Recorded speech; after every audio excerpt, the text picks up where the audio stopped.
네, 안녕하세요. 반갑습니다. 오늘도 한번 시장 살펴보고요. 최근에 경제 지표가 좀 발표된 게 몇 가지가 있는데요. 업데이트 좀 빠르게 해보고, 역시 지금 부채 한도 이슈가 빠르게 해결이 됐죠. 생각보다 시간적인 여유를 좀 남겨두고, 큰 이벤트 없이 조용히 끝났습니다. 소리만 시끄러웠는데, 사실, 이번 부채 한도 협상 크게 가격 프라이싱에는 큰 영향을 주지 않았을 것이라고 봤는데, 어제 채권 가격이라든지 주식 움직임을 보더라도 그렇습니다. 사실 가격에 그렇게 많이 반영된 것 같지는 않은 모습이 흘렀죠. 특별히 이제 채권 시장에서도 단기물 같은 경우에는 직접적인 영향을 받을 수 있겠지만 장기물도 생각만큼 그렇게 많은 프라이싱이 이루어지지는 않았던 것으로 어제 사실 조금 오르긴 했지만 이게 큰 의미가 있다고 해석하기에는 좀 어렵고 그보다는 헤드워치에서 올해 이제 피벗에 대한 기대를 빠르게 좀 접었죠. 그로 인해서 전반적으로 높은 금리가 좀 오랫동안 유지될 것 같은 결국에는 인플레이션의 이슈가 다시금 주목이 되고 그러다 보니까 고용과 임금, 실업률로 다시 관심이 모아지고 있습니다. 더불어서 최근에 발표했던 PCE가 여전히 또 상승을 하는 모습으로 나타나면서 특별히 이제 4월 인플레이 지표 중에 유독 PCE만 또 높게 나왔던 부분도 제가 영상으로 따로 만들기도 했는데요. 오늘 그 실업률, 모든 근원이 지금 실업률입니다. 지금 연준이 금리를 그렇게 높은 수준에서 유지를 하고 있음에도 대세 상승을 이야기하는 근거가 모두 실업률인데요. 실업률을 어떻게 분석하고 해석하는 여지에 따라서 입장 차이가 많이 지금 갈리고 있습니다. 오늘은 이 실업률의 선행지표라고 할 수 있는 몇 가지 경제 지표들을 좀 살펴보고 정말 이게 그 실업률 하나만 보고 이렇게 안일하게 대응할 수 있는 건지 좀 들여다보고요. 먼저 지금 타이틀 42호 정책이죠. 이게 폐지가 됨으로 인해서 이제 미국에 빠르게 저임금 수요가 몰리고 있다. 결국엔 이게 실업률이 늘어날 수밖에 없는 수순에 들어섰다. 이게 이제 5월 초의 얘기니까 사실상 숫자로 잡히는 거에는 좀 시차를 두고 반영을 하겠죠. 첫 번째는 미시간대 소비자 심리지수가 확정치가 발표가 됐죠. 그 부분 좀 살펴보겠습니다. 미시간대 소비자 심리지수라든지 기대 인플레이션 이게 좀 높아진 부분 우려스럽고요. 그다음에 이제 컨퍼런스 보드의 소비자 신뢰지수가 있습니다. 그리고 제조업 PMI라든지 유가 등을 좀 살펴보면 과연 지금이 분위기가 우리가 이제 안일하게 생각하고 대세 상승으로 이어질 만한 분위기인지 따져볼 수 있을 것 같은데요. 사실 실업률을 제외하고 말씀드린 모든 지표는 한 방향을 가리키고 있습니다. 그 방향이 무엇인지 한번 살펴보겠습니다. 먼저 미시간대 5월 소비자 심리지수죠. 59.2로 집계가 됐습니다. 직전 달보다 63.5보다 하락했습니다. 이게 지난 예비치였죠. 잠정치는 57.7로 집계가 됐었는데 이 당시만 하더라도 11월 이후에 최저 수준으로 지금 기록을 했기 때문에 경기 전망에 대한 부정적인 인식이 빠르게 확산됐었죠. 물론 예비치 57.7보다는 현재 59.2로 발표를 했기 때문에 다소 높아진 것은 확인이 됐고요. 네, 다음은 소비자 기대지수가 55.4를 기록을 했습니다. 마찬가지로 소비자 평가지수도 64.9로 전부 하락해서 지금 조사가 집계가 됐고요. 지금 더불어서 이제 기대 인플레이션도 살펴보면 기대 인플레이션은 4.2%로 전월 4.6보다는 더 낮아졌습니다. 그러면 예비치 4.5보다도 낮아진 것이죠. 그러니까 1년 뒤에 기대 인플레이션은 다소 낮아졌다라고 볼 수가 있고 다만 5년 장기 인플레이션 같은 경우에는 3.1%를 기록하면서 전월치 3.0보다 약간 올랐죠. 이 부분이 상당히 우려스럽다는 것을 우리 시장은 또 채권 시장은 또 바라보고 있고요. 특히 장기 기대 인플레이션은 여기죠. 2.9를 기록한 이후로 3.0 또는 3.1 이런 식으로 계속 상승하는 모습을 보여주고 있습니다. 지금 3.1이라는 숫자가 지금 현재 5월달 기준이고 지금 보시면 가장 높은 영역대에 머물고 있다는 것을 확인하실 수가 있죠. 한마디로 지금 1년 단기 기대 인플레이션은 다소 하락하는 모습이 나왔지만 장기 기대 인플레이션, 5년 기대 인플레이션 같은 경우는 2개월 연속으로 지금 3%대를 유지를 했으며 지금 1월 달부터 계속 꾸준히 상승하고 있는 모습이 이어지고 있습니다. 그래서 지난 2년 정도까지 이렇게 확대를 하더라도 장기 인플레이션 같은 경우는 2.9에서 3.1% 범위를 왔다 갔다 하는 모습을 확인하실 수가 있죠. 만약 이 3.1이 넘어서는 그런 모습이 나온다면 시장은 조금 크게 충격을 받을 수도 있다라고 저는 해석을 하고요. 쭉 보시더라도 3.1을 기록한 부분은 여전히 높은 구간대라는 것을 이렇게 지금 확인을 할 수가 있습니다. 네, 이번 미시간대 소비자 조사에서 소비자 심리지수, 특히 경기 침체 우려가 어느 정도 반영이 되고 있다라고 설명을 쭉 하고 있고요. 한 7% 정도 이렇게 급락한 배경을 또 이렇게 설명을 했는데 이 부분은 결국 지난 6월달 역대 최저를 기록한 부분에서 어느 정도 꾸준히 반등이 일어났고 지금의 수준은 일어난 상승분의 절반 정도가 지금 다시 빠르게 줄어든 그런 모습이라고 설명을 해놨습니다. 그러면서 뭐 지금의 이런 패턴은 이런 급격한 심리지수의 하락은 2011년 부채 한도 위기 때와 비슷하다라고 이렇게 언급을 하기도 했고요. 뭐 특별히 지금은 부채 한도 이슈가 해결됐기 때문에 중요한 것은 급격하게 좀 줄어든 모습 이렇게 보여지죠. 미시간대 지금 소비자 심리지수 같은 경우에는 지금 매월 2번 발표를 합니다. 한 번 잠정치 그리고 요번에 발표된 게 이제 확정치 이렇게 2번 발표를 하고 특히 이제 소비자 심리지수 같은 경우는 우리가 중요하게 보는 이유가 실물 경제와 매우 높은 연관성을 갖고 있죠. 더불어서 소비자 기대지수도 마찬가지입니다. 소비자 기대지수도 실업률이라든지 인플레이션 전망이 녹아들어 있기 때문에 상당히 실업률의 선행지표로 우리가 엿볼 수가 있는 거고요.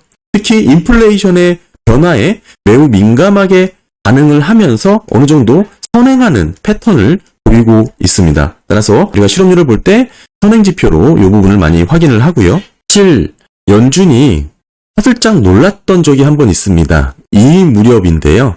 이게 확정치가 3.1, 장기 인플레이션, 기대 인플레이션이 3.1을 기록을 했지만 당시의 잠정치는 3.3%를 찍었어요. 이때 연준이 화들짝 놀랐던 것이죠. 이때 보시면 지금은 이 확정치라서 조정된 것으로만 조정을 해놨지만 잠시만요. 이걸 보시면은 잠정치도 확인할 수가 있는데 네, 보시면 5년 기대 인플레이션 지금 차트로 보시게 되면 여기서는 잠정치까지 확인이 되죠. 보시면 이때입니다. 6월 후반 잠정치가 발표됐을 때가 3.3이었죠. 아까 쭉 제가 3.1을 넘어서지 않았는데 잠정치긴 하지만 3.3이 나왔고 물론 빠르게 확정은 3.1로 됐습니다. 이렇게 3.3으로 튀었을 때 연준이 화들짝 놀랐어요. 그래서 이때에 기준금리를 아주 크게 올렸죠. 0.5%포인트가 아니고 0.75%포인트로 올리는 결정적인 역할을 했다. 저는 그렇게 보고 있습니다. 그만큼 미시건대 장기 기대 인플레이션, 특히 5년 상당히 중요하게 민감하게 들여다봐야 된다. 지금 3.1이라는 것은 역대 가장 높은 수준에 머물고 있다. 이게 넘어가는 순간 글쎄요 이제 다시 한번 인플레이션에 대한 특히 기대 인플레이션에 대한 부분은 되게 중요하게 체크를 해야 된다라고 지금 보여지는 것이죠. 이게 뭐 장기 시계열로 차트로 보면 이런 모습이지만 여기서 0.1%포인트가 높아지냐 안 높아지냐가 그렇게 지금 중요하게 들여다봐야 될 아주 센티멘탈한 그런 지수다라고 말씀을 드립니다. 네, 뭐 다음은 컨퍼런스 보드에 대한 거 있죠. 소비자 신뢰 지수도 있습니다. 컨퍼런스 보드가 발표하는 이 소비자 지수는 크게 세 가지인데 소비자 신뢰 지수, 뭐 상황 지수라고 볼 수 있죠. 현재의 기준 또보다 다음에 이제 소비자 기대 지수 이렇게 세 가지가 있습니다. 중요하게 보는 소비자 신뢰 지수는 현재 102.3을 기록을 했죠. 이번 달 기준이고요. 이 수준이 지금 컨센 전문가들 예상치는 9.9였는데 높게 상회를 했고 다만 전월치 103.7보다는 낮은 수준으로 이렇게 집계가 된 것입니다.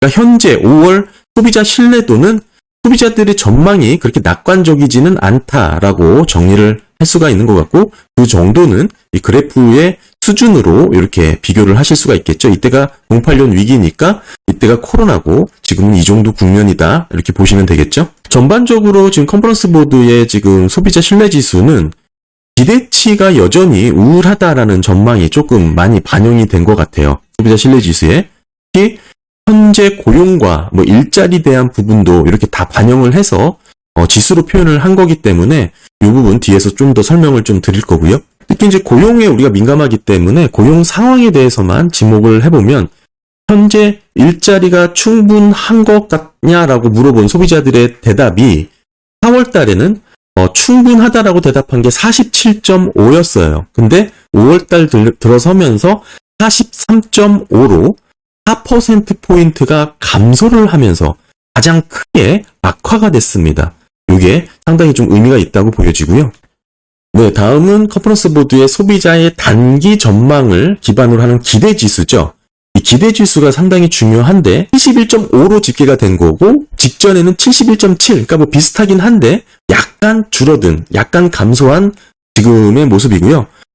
이 기대지수 빨간색 보시면 22년 12월 달에 이제 상승한 모습, 여기가 되겠죠. 이렇게 상승한 모습 이후에는 이렇게 반짝 상승한 이후 계속적으로 지금 80 이하를 기록을 하고 있습니다. 요 구간입니다. 이게 반짝 올랐을 때를 제외하고는 대부분 80 이하.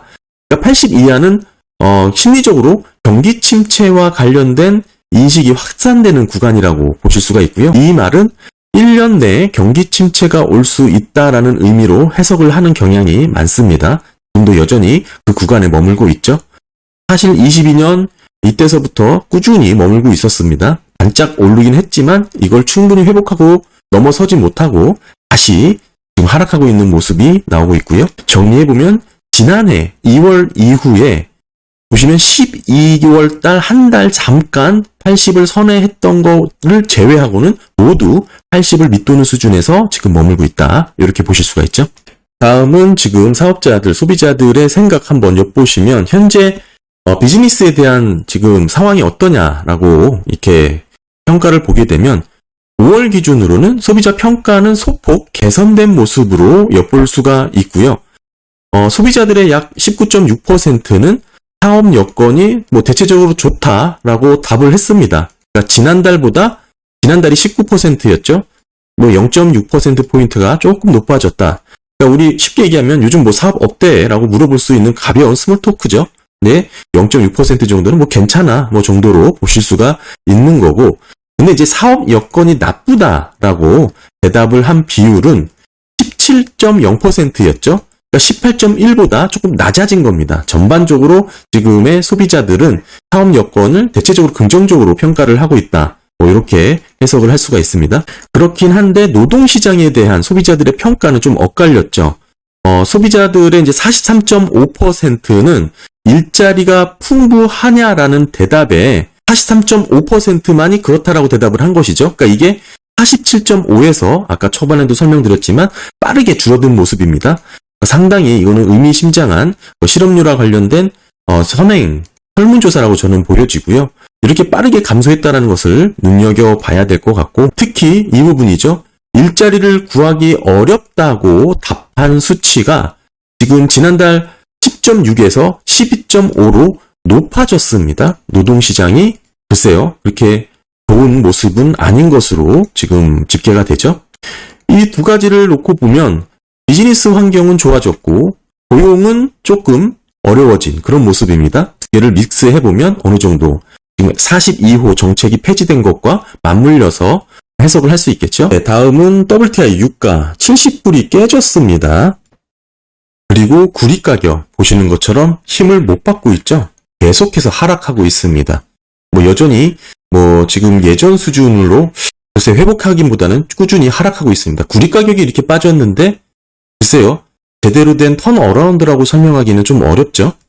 특히 이제 반도체는 PMI 지수가 상당히 중요합니다. 구매관리자 지수가 50이 넘어서는 확장 국면이 아니라면 글쎄요, 지금 제대로 된 반도체 호황기로 해석을 할 수는 없는데, 특히 이제 중국 같은 경우 오늘인가요? 이제 새로 업데이트돼서 발표가 될 건데 어찌됐든 직전 거를 살펴보면 오늘 게 발표가 됐네요. 2023년 5월 31일 어제 한 것 같군요.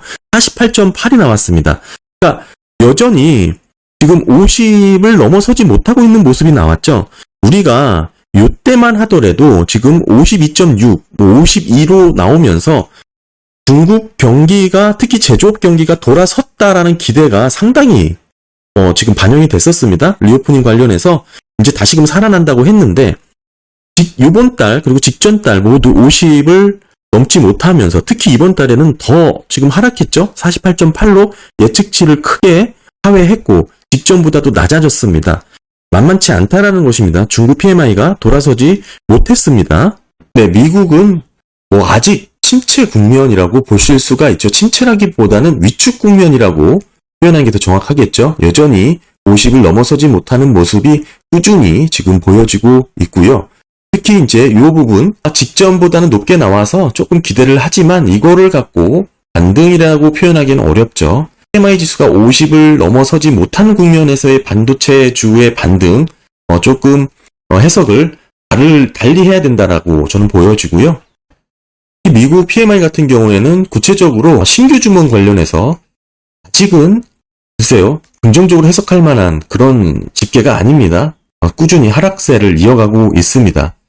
한마디로 지금 정리를 해서 말씀을 좀 드려보면 지금의 시장은 AI, 엔비디아를 중심으로 한 관련주들의 일부 종목의 이제 랠리지 이것을 시장 전반적으로 돌아섰다라고 해석하기에는 상당히 좀 어려운 구간이다라고 저는 좀 말씀을 드리죠. 구리 가격이라든지 유가라든지 PMI 지수라든지 사실 실업률을 제외한 모든 선행 지표 지금은 살펴보지 않았지만 OECD 경기 선행 지수도 마찬가지입니다. 미시간대 소비자 심리 지수를 비롯해서 컨퍼런스 보드 소비자 신뢰 지수까지 모두 한 방향을 가르치고 있어요. 실업률만 제외하고 대표적인 후행 지표입니다. 모든 선행 지표들은 경기 침체를 지목을 하고 있습니다. 더불어서 42호 정책이 폐지됨으로 인해서 6월달이 넘어서면서부터는 빠르게 지금 대체 인력들이 공급이 된다라는 뜻이죠. 한마디로 실업률이 폭발적으로 높아질 수밖에 없는 상황과 여건이 모두 갖춰진다. 저는 그렇게 해석을 하고 있습니다. 네, 감사합니다.